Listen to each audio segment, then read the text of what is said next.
तो आप कैसे पहचान सकते हैं कि मुझे दिल की बीमारी हो रही है? ये हो रहा है कि यंग एज इवन 30-32 साल की उम्र में भी हार्ट अटैक के पेशेंट्स देखने में आते हैं। भी जो कार्डियक डिजीज़ के पेशेंट्स हैं तकरीबन आधे लोगों में कोई 1, 2 या 3 ये जो फैक्टर्स हैं, हाई ब्लड प्रेशर, कोलेस्ट्रॉल या स्मोकिंग, ये पाए जाते हैं। ये इन सब कामों से बहुत हद तक कार्डियोवैस्कुलर डिजीज़ रिड्यूस हो जाती है। तो ऐसे लोगों के लिए फिर यही मुमकिन है कि वो ज़्यादा ख़तरे में हैं, तो इसलिए उनको ज़्यादा मुस्तैद रहना चाहिए, उनको अपने आप को चेकिंग करनी चाहिए, उनको ये बिहेवियरल चेंजेस अपने अंदर लानी चाहिए ताकि उनके अंदर जो डिज़ीज़ का रिस्क है वो कम से कम हो सके। हार्ट अटैक और स्ट्रोक यूजुअली ये क्या होते हैं, ये एक्यूट इवेंट होते हैं।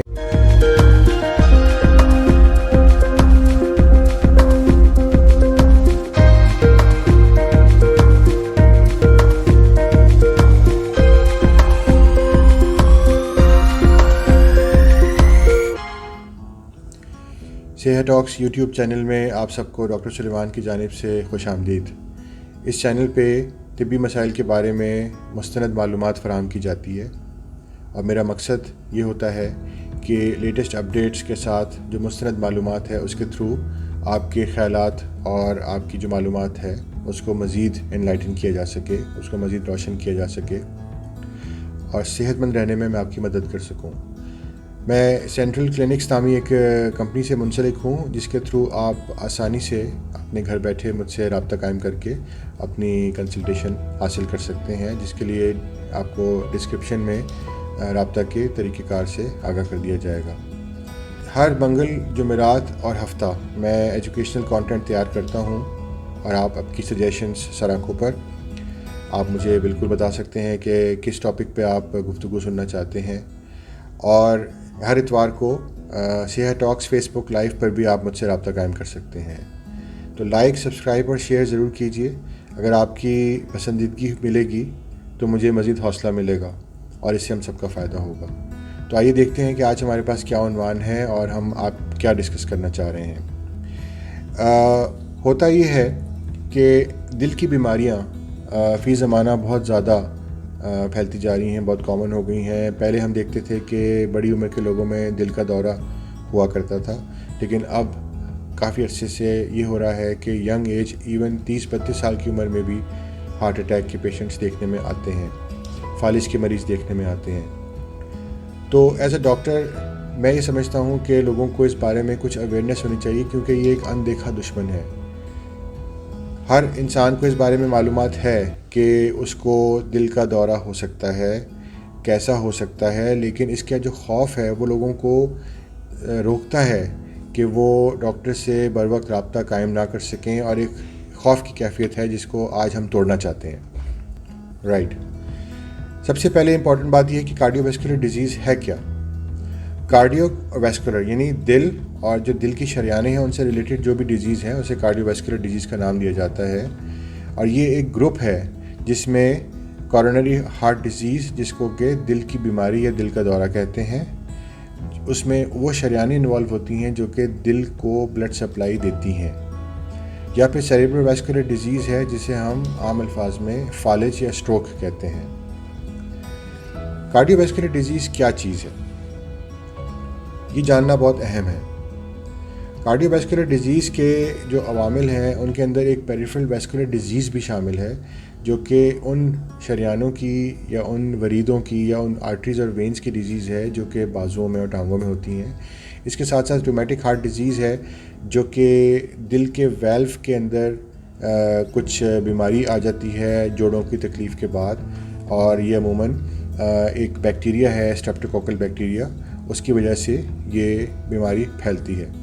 कुछ बच्चों में कॉन्जेनिटल हार्ट डिजीज़ होती हैं, यानी पैदाइशी कुछ बीमारियां होती हैं बच्चों में जो बर्थ डिफेक्ट्स होते हैं, और उसकी वजह से हार्ट फंक्शन नहीं कर पाता है, और उसके अंदर भी हार्ट के स्ट्रक्चर की प्रॉब्लम्स की वजह से ये मसाइल आ सकते हैं। इसी तरीके से डीप वेन थ्रोम्बोसिस है, यानी कि जो आपकी जो टांगें हैं उनके अंदर अगर खून जम जाए उन खून की नालियों में, तो वहाँ से खून का लोथड़ा बन सकता है, क्लॉट बन सकता है, वो जाके कहीं फंस जाएगा ब्रेन में, तो उसके बाद वो पल्मोनरी एम्बोलिज्म हो सकता है, यानी कि वो दिल में भी, लंग्स में भी, और फिर वो ब्रेन में भी फंस सकता है। तो उसको हम डीप वेन थ्रोम्बोसिस यानी DVT या पल्मोनरी एम्बोलिज्म के नाम से जानते हैं।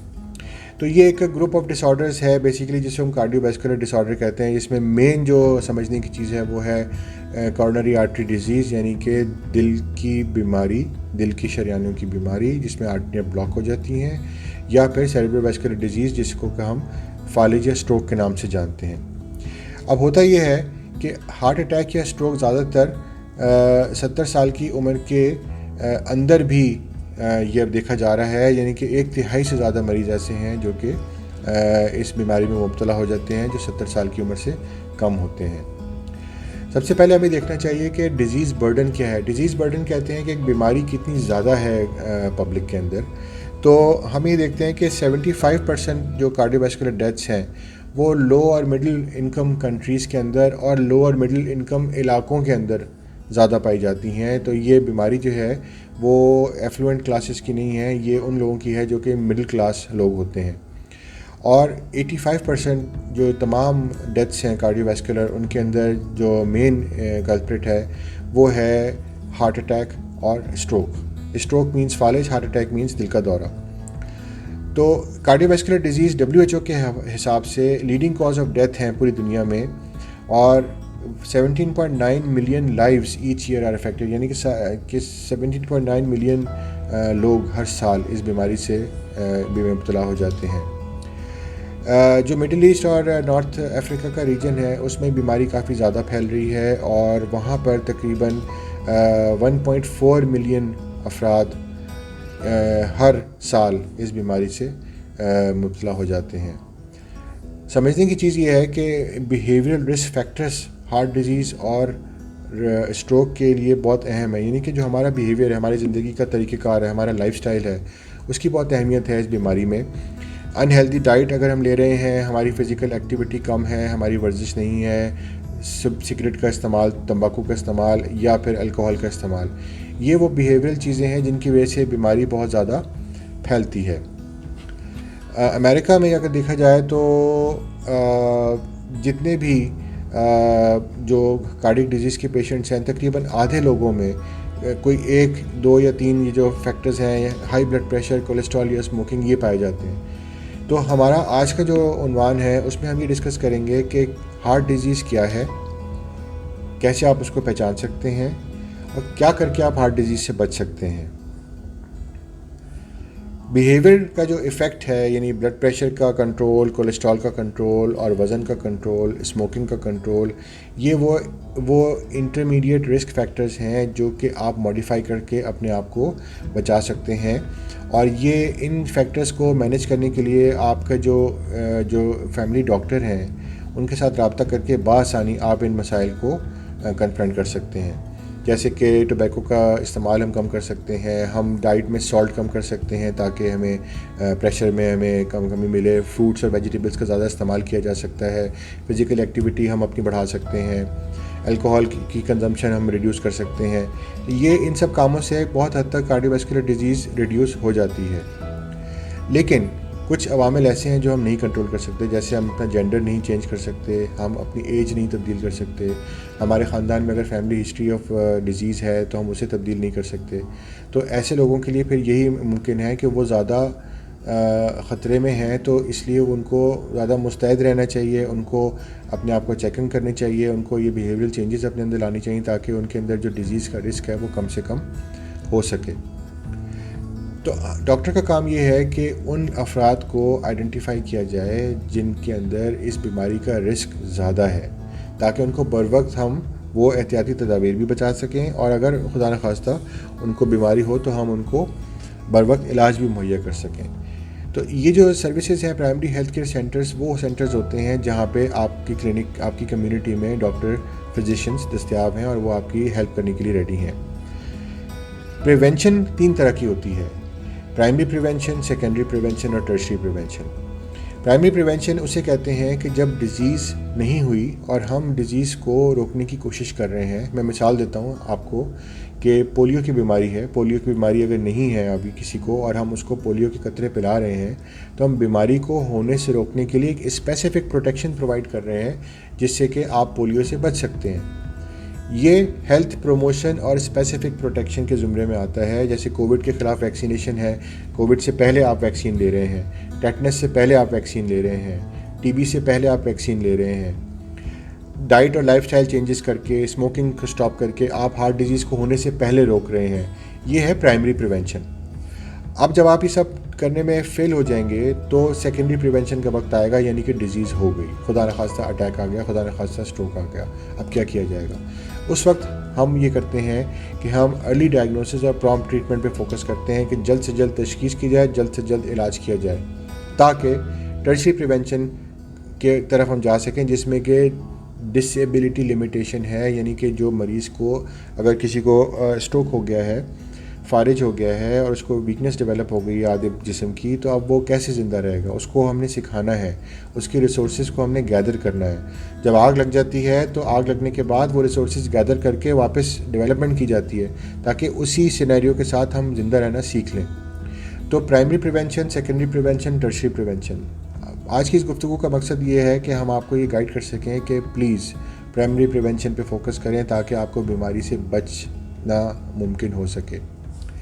हार्ट अटैक और स्ट्रोक यूजुअली ये क्या होते हैं, ये एक्यूट इवेंट होते हैं, ये सडनली डेवलप होते हैं और कोई ब्लॉकेज होती है कहीं ना कहीं आपकी खून की रवानी में, और उसकी वजह से ये डिज़ीज़ आपको होती है। और ज़्यादातर अमूमन होता क्या है कि चर्बी जम गई शरियानों के अंदर और उनके अंदर जो खून की रुकावट पैदा हुई, उसकी वजह से ये बीमारी हो गई।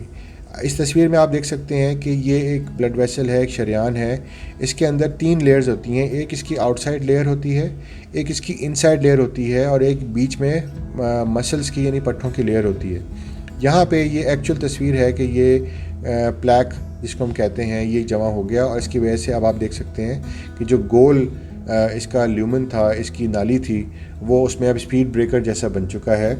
जिसका मकसद क्या है, इसमें स्पीड ब्रेकर की वजह से क्या होगा, इसकी स्पीड ब्रेकर की वजह से आपके खून की रवानी मुतासर होगी। देखें, जब हम पौधों को पानी दे रहे होते हैं तो हम एक पाइप के थ्रू हम पानी देते हैं, और उस पाइप में जो पानी है वो बिल्कुल स्मूथ चल रहा होता है, नलका भी खुला हुआ है, पानी स्मूथ चल रहा है। जैसे ही आपने ज़रा सा प्रेशर दिया उस पाइप के ऊपर, पानी उथल पुथल होकर तेज़ी से भागता है और नलके पे भी ज़ोर पड़ता है। नलका आपको ज़्यादा खोलना पड़ेगा उस प्रेशर के लिए, यानी अगर वो हार्ट है तो आपको हर ज़्यादा पंपिंग चाहिए होगी। अगर आपने उस नाली पे ज़रा सा प्रेशर दिया हुआ है, हल्का सा प्रेशर, जैसे 130, 80, 140, 90, तो ब्लड अब तेज़ी के साथ उथल पुथल होकर चल रहा है और वो अंदर जो खून की शरियानों की दीवारें हैं उनके अंदर वो टकरे मार रहा है, डैमेज हो रहा है, ज़ख़म पड़ रहे हैं। जब आपके खाल पे कोई ज़ख़म होता है तो वो ज़ख़म हील होता है, स्कार बनता है, वहाँ पे प्लेटलेट प्लग बनता है। अगर इतना टर्बुलेंट फ़्लो होगा, खून रवानी स्मूथ नहीं है, तो अल्टीमेटली क्या होगा कि वो जो क्लॉट बना उसमें से कोई पीस टूटेगा, वो जाके कहीं ना कहीं फंस जाएगा। जैसे कि हमारी आँख है, ब्रेन है, किडनीज़ हैं, लिवर है, ये छोटी छोटी सर्कुलेशंस होती हैं, इनके अंदर बहुत बारीक बारीक नालियाँ होती हैं। वहाँ जाके वो हल्का सा क्लॉट फंसा और इस क्लॉट फंसने के बाद उसके बाद का जो इलाका था वो सैराब होना बंद हो गया ब्लड से और वो डेड हो गया। ये इतनी बारीक बारीक डैमेजेस होते हैं जो ओवर द ईयर्स चलते रहते हैं इस हल्के से प्रेशर की वजह से, जो कि हमें मालूम नहीं चलते, और अल्टीमेटली एक दिन पता चलता है कि ये बहुत सारे टिक्के टिक्के टिक्के टिक्के से जो मसाइल हो रहे थे, छोटे छोटे ज़ख़म, वो अब एक बड़े ज़ख़म की शक्ल इख्तियार कर चुके हैं और किडनी फेल हो रही है, या आप भूलना शुरू हो रहे हैं, या दिल के मसाइल आना शुरू हो गए हैं। ये सब चीज़ें हमें इस बात पे समझाती हैं कि ये जो प्लैक है, ये प्लैक को हमने होने से रोकना है या इसको कंट्रोल करना है और अपनी सर्कुलेशन को स्मूथ रखना है, खून की रवानी बहाव को स्मूथ रखना है। हमने ये काम नहीं होने देना कि प्रेशर बढ़ जाए, खून की रवानी ख़राब हो जाए और अल्टीमेटली हमें ये प्रॉब्लम महसूस करनी पड़े। तो आप कैसे पहचान सकते हैं कि मुझे दिल की बीमारी हो रही है? मैं कैसे पहचानूँ अपने आप को कि मुझे दिल की बीमारी है? देखें, शॉर्टनेस ऑफ ब्रेथ यानी कि सांस का फूलना। मैं सीढ़ी चढ़ता हूँ, मेरा सांस फूलने लगता है, मैं भागता हूँ, मेरा सांस फूलने लगता है, या मेरे सीने में घुटन का एहसास है, सांस दुखता है, सांस घुटता है, सीने में दर्द फील होता है, जकड़न का एहसास होता है और चला जाता है, आता है और चला जाता है। ये जो दर्द है सीने में, इसको हम कहते हैं एंजाइना। और ये दर्द क्यों होता है? ये दर्द इसलिए होता है कि जब खून है वो दिल की शरियानों में जाता है और दिल को सैराब करता है, सप्लाई देता है ऑक्सीजन की, उसमें अगर कमी आ रही हो कि प्लैक बन गया है, वहाँ पे खून की रवानी मुतासर है, पीछे से ब्लड ठीक आ रहा है, 4 लाइन का ट्रैफिक है, आगे जाके 1 लाइन का ट्रैफिक हो गया, कंजेशन हो रही है, वहाँ पे खून की रवानी कम हो गई है अल्टीमेटली, जिसकी वजह से अब आपको डिमांड जब बढ़ी आपकी, आपने भागना चाहा, आपकी डिमांड बढ़ी कि आपको ज़्यादा ऑक्सीजन चाहिए और वो ऑक्सीजन नहीं मिल सकी क्योंकि सप्लाई चोक थी। तो जो दर्द होगा आपके सीने में दिल की वजह से, उसको कहते हैं एंजाइना। अगर आप रुक जाएंगे तो दर्द चला जाएगा क्योंकि डिमांड ख़त्म होगी। ये बढ़ते बढ़ते बढ़ते बढ़ते स्टेबल एंजाइना के आगे बढ़ के अनस्टेबल होना शुरू हो जाता है कि बैठे बैठे ही आपको वो सिचुएशन शुरू हो गई जो कि आपको भागने दौड़ने में महसूस हो रही थी। उस वक्त ये अनस्टेबल एंजाइना किसी वक्त भी अटैक का सबब बन सकता है। तो प्रेशर, कोलेस्ट्रॉल और स्मोकिंग, 3 चीज़ों पे हमारा फोकस है।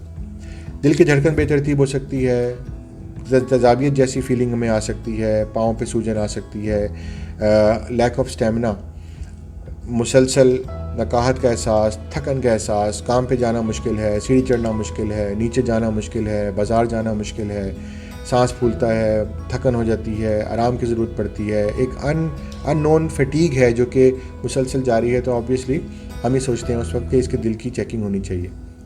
सेक्सुअल हेल्थ प्रॉब्लम आ सकती हैं क्योंकि खून की शरियानें आपके जो सेक्सुअल ऑर्गन्स हैं उनके अंदर भी ज़ाहिर है वो ब्लॉक हो रही हैं, तो ज़ाहिर है उसके बाद फिर ये इरेक्टाइल डिसफंक्शन की प्रॉब्लम्स आती हैं और मर्दाना कमज़ोरी जैसे मसाइल शुरू हो जाते हैं। इसी तरीके से डिजीनेस है कि आपको चक्कर का एहसास होता है, डिसबैलेंस होते हैं आप बार बार, किसी को कोलैप्स हो जाता है।